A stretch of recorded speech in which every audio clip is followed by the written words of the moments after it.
Hello Advanced Theatre students and welcome to your first online drama class.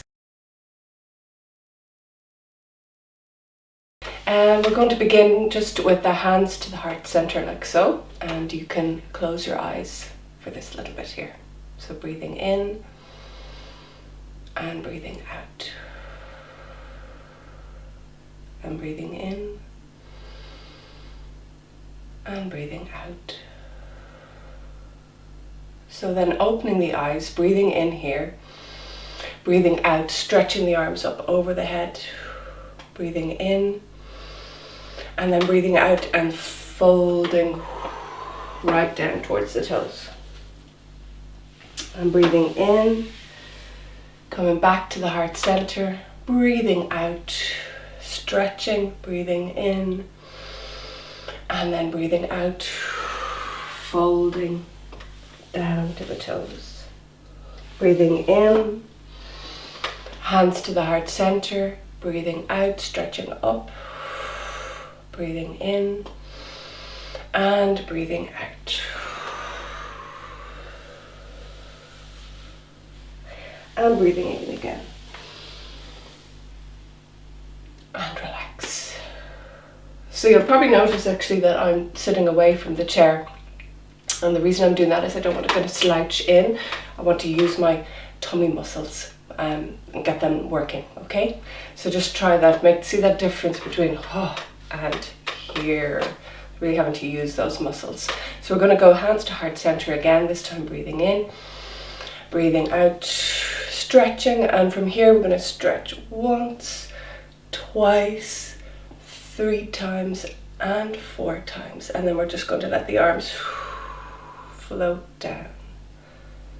That's it. And relax.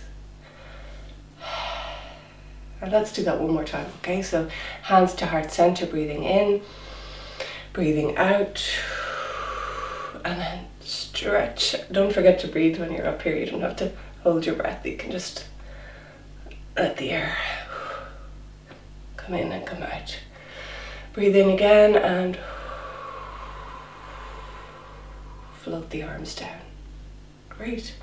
So let's get into the shoulders, going back 1, 2, 3, and forward, 2, 3, great, and then elbows, 2, 3, and wrists, 2, 3, very nice, and then just some snaky arms. I was saying yesterday, they're like octopus tentacles. So just stretch them out, and as you're doing that you can again use the tummy muscles and see if you can use your legs as well at the same time. That's it. So I know I'm doing the exercises in the chair like we usually begin in class, but you can also do these standing up as well. Great.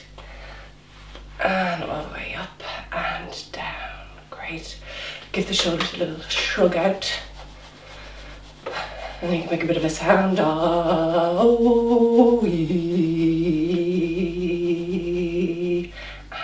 relax. A nice little one that you can do for your back this morning if you get any tension in your back. I imagine some of you might be watching your phones quite a bit at the minute or watching a good bit of TV.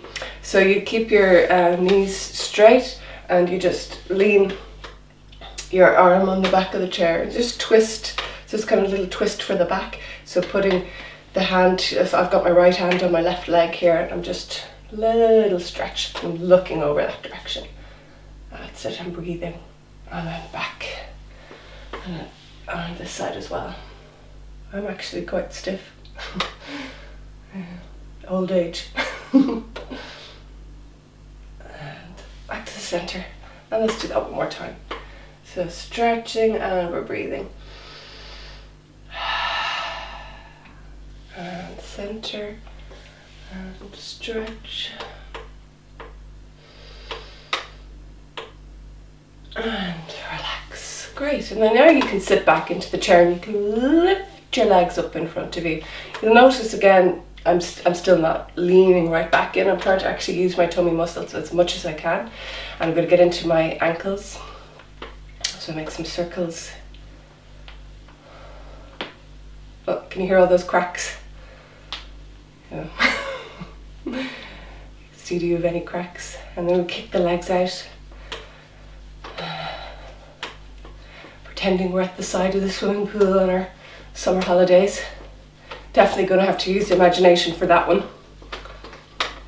I'm going to drop the legs down.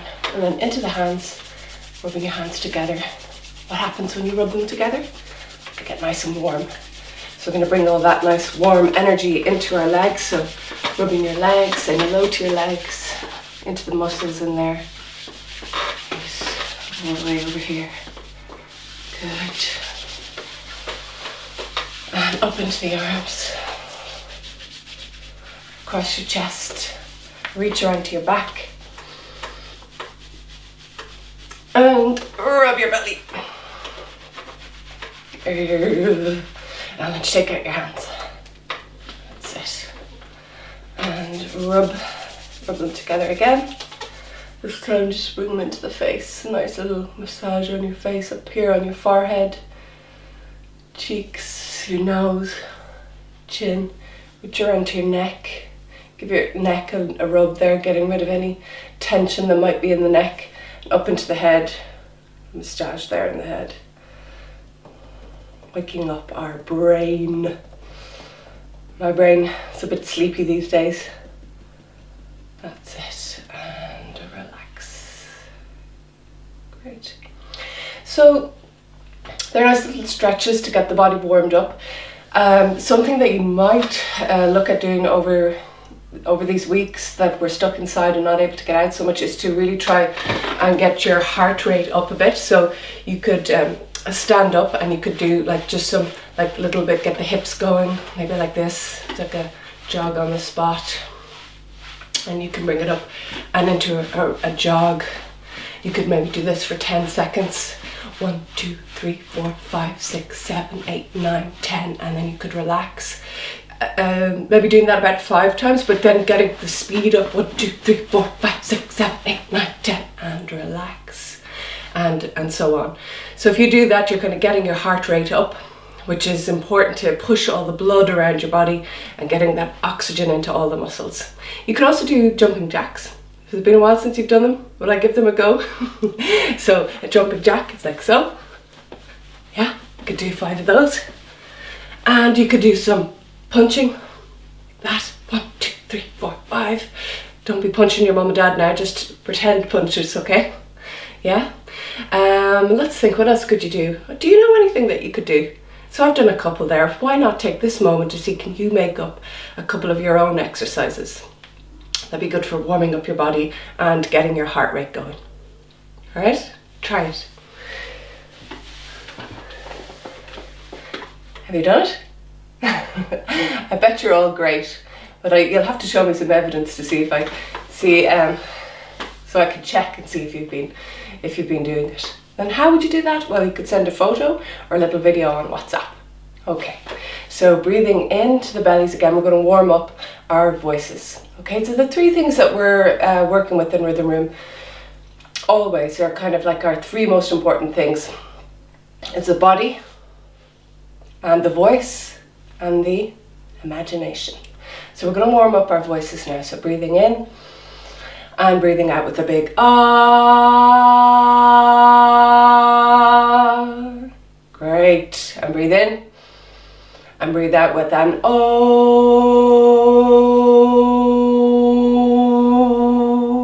Great. And breathe in and breathe out with an e.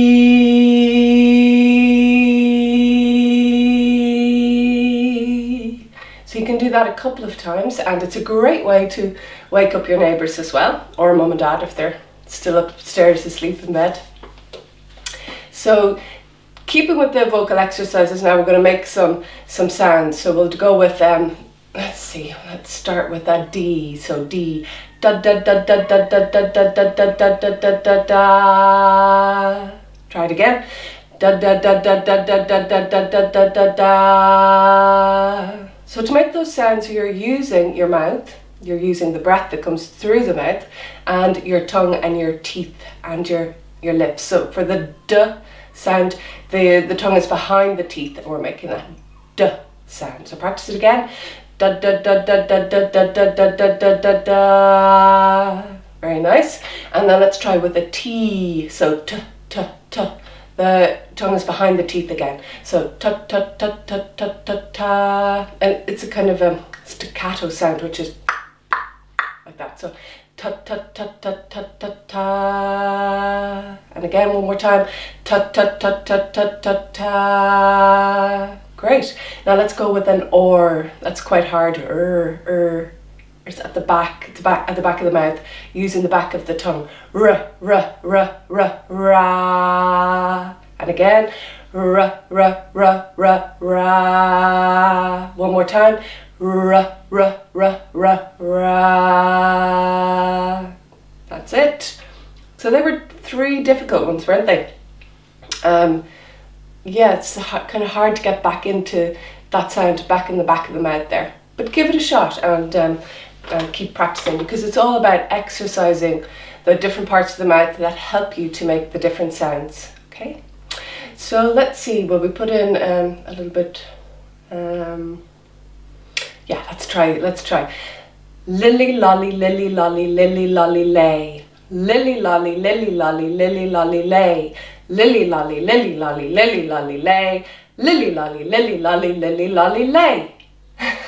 Try it one more time. It's a funny one, isn't it? And you have to really wrap your tongue around it. So, lily lolly, lily lolly, lily lolly lay. Lily lolly, lily lolly, lily lolly lay. Lily lolly, lily lolly, lily lolly lay. Lily lolly, lily lolly, lily lolly lay. Great. So I'm feeling that here because I'm breathing deep down here into my belly, and that's where all the power is coming from my voice. Not breathing up in here, breathing it down there into the belly, and then really using the tongue and the mouth to make those sounds. So give it a go, practice there. What next? Normally what we do at this moment is a little bit of an imagination warm up, and we often use the ball for that. So just actually the ball here, but I have this, it's a poof for putting your feet up when you're relaxing, watching the TV. And the boys are always getting it and kicking it around the house and doing things that you're not supposed to be doing with it, which kind of makes me cross sometimes. But in this case, I'm going to use it to change it into something else as well. So just, if I were to use my imagination, the power of my imagination, which I need in drama because it's all about pretend in drama, isn't it? I could turn this poof into a happy birthday to you, happy birthday to you, happy birthday dear students, happy birthday to you. Are you going to blow out the candles? So it's a birthday cake. Or it could be a drum. Very nice. What else could it be? It could be a banjo. Or a very unusual and very, very heavy hat. So I'm using the power of my imagination to turn this poof, which is for my feet, into different things. What can you take at home that you could change into different things? So maybe something from the kitchen or a cushion. And maybe you could turn it into a little game as well. So whoever's at home, if it's a brother or sister, or mom and dad, or someone that you live with or a friend that you live with, see if you can turn it into something and can they guess what it is. So that's a little bit of fun. It's not unlike charades. Right.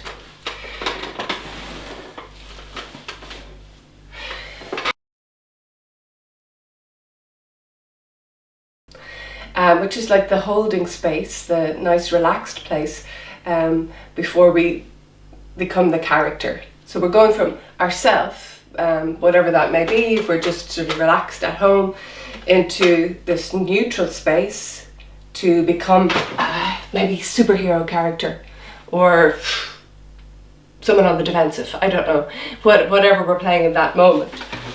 So let's try that. We're neutral. And we're going to do joy. Oh, it's Tuesday, my favorite day. She's always on. She, her energy is always up and high, and she's really, really positive. Okay. So from that, we'll go back to neutral, and then we're going to do sadness.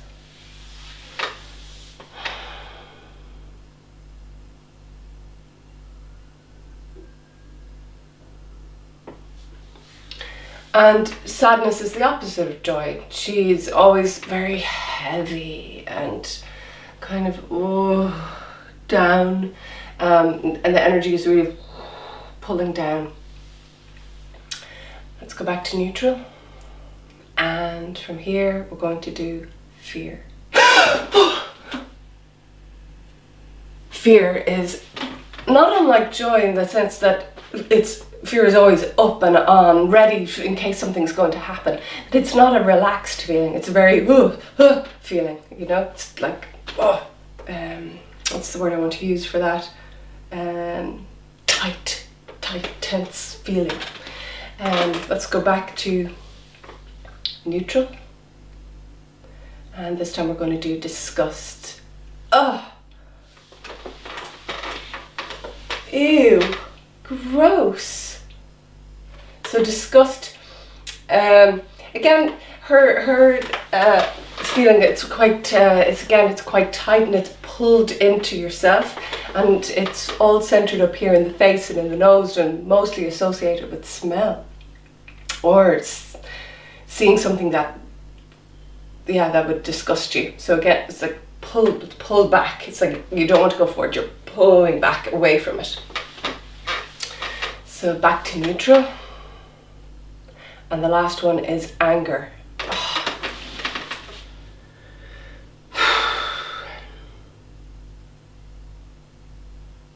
And back to neutral.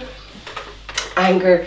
The different degrees of anger, you know, you could be really angry where you might be tempted to kick something or slam the door, or just a little bit angry, kind of frustrated with somebody. But anger tends to be, again, tight, tense, sometimes closed off. I was closed off there, but it could also be explosive and out there, ready to wound, hurt, and also defend. I think anger is like, you know, ready to defend the person who maybe is a little bit afraid. Great. So did you practice those? Yeah? All right. So just taking a moment and breathing in and breathing out. So as you know, we've been working with the story of Medea, and we were hoping to put it on this summer. So that's not going to happen this summer, but it's definitely going to happen at some point. I don't want you to forget about this wonderful character of Medea now over these coming weeks. So what I'd like you to do today is to think about her a bit. We've already done quite a bit of work around her character and how she got to the point, I suppose to that dreadful point in the play, and we also went to see the play, so we're very, very familiar with the story. And I know when we did a kind of a review of the piece as well, where we're talking about I suppose what we found difficult about her and what we didn't like. And what I'd like you to do today is to take a moment, and you will need a pen and paper for this, and you could also use some colours and paints if you wanted as well, is to think about what do you like about Medea? Is there anything that you do like? I mean, there's so much that's negative about her, I suppose because of the choices that she made, but is there anything that you admire about her? I mean, for example, Connor, it could be that you're attracted to the fact that she's got the dark magic or the power, you know, those kind of powers. Is that something that you admire in her, or do you think that she was a strong person to leave her family and start life in a new world? And you know, you could think about it, and maybe you're not going to like anything about her, and that's okay too. But I suppose I'm asking the question because in all characters, or in every person, there is a good and a bad side. So in her character, the bad really takes over, and there are lots of different reasons for that. But let's just say, I mean, maybe she can't be all bad. maybe there are some good points there as well. And I know that when we went to see the play in the Gate, there were some very nice moments that she shared with her children, and you could see that there was tenderness and love there, but all the other stuff got in the way. And as I said, we kind of know that. We've spent a lot of time looking at all of that already and looking at the bad sides. So let's see today, is there something that we like about Medea? And what you can do is, with just a blank sheet of paper, you could write that down, you know, what it is that you liked about her. You could, if you like, get a sort of paintbrush and do just a kind of some colours on the page that you think might represent Medea, whether they're actually, now that I think of it, there probably could be two parts to this exercise. So one, identifying what it is you like about her, and then, in fact, let's do that exercise where we get a blank page. You either get crayons or colouring pencils or paint, and you put the colours on the page that you think represent Medea. So if you were to think of Medea and you were to say, what colour is she? And I don't mean whether she's a white person or a black person. What I mean is, like, what are the colours that represent her personality? Like, are they reds and yellows? Or is there a bit of green in there? And green, you know, we often use green with jealousy, don't we? So there certainly is an aspect of jealousy in Medea. Or, you know, maybe it's black, that whole where she's very dark in herself and so unhappy in those thoughts that lead her to do such a terrible thing. So let's say yes, we're going to do that. These are two parts of the exercise. One is that you think about Medea and you ask yourself, is there something that I like about her or admire about her? And you jot that down. And then the second part is that you're getting a plain sheet of paper and you have your colours, whether they're crayons, pencils or paint, and you are going to put the colours down that you think represent Medea's personality. Of course, they could change, you know, depending on where you meet Medea in her story. And we're going to be talking quite a bit over the coming weeks and months about Medea and her character, where she might have begun and how she ended up where she did, and what are the things that might have helped her along the way to make different decisions. But for today, that's just the part of the exercise that we're going to work on. All right, so thanks very much for joining me. And oh, by the way, when you've done that, if you could take a snapshot of it, please, with your camera or your mum and dad's camera, and send the picture to me on WhatsApp, and that way I have a record of your work. So that would be great if you could do that. And also, I had mentioned it as well on Facebook, but some people are sending in little video clips of life in isolation, and it's really nice because it's like a video diary of this strange and peculiar time that we're living in, and I've been putting them up on the Facebook page. So it'll be a nice way to kind of look back and say, wow, you know, that's what we were doing back then. So if you feel comfortable doing it, I know it takes a bit of getting used to going on the camera, but it only has to be like just a little clip. And you can look on the Facebook page to see what's there already. Send it on to me on WhatsApp and I'll put it up. Right, so I hope you enjoyed that online class, and I'll see you next week. We'll just end with a little bit of relaxation. So closing the eyes, breathing in and breathing out. And breathing in and breathing out. Thanks guys, see you next week, bye.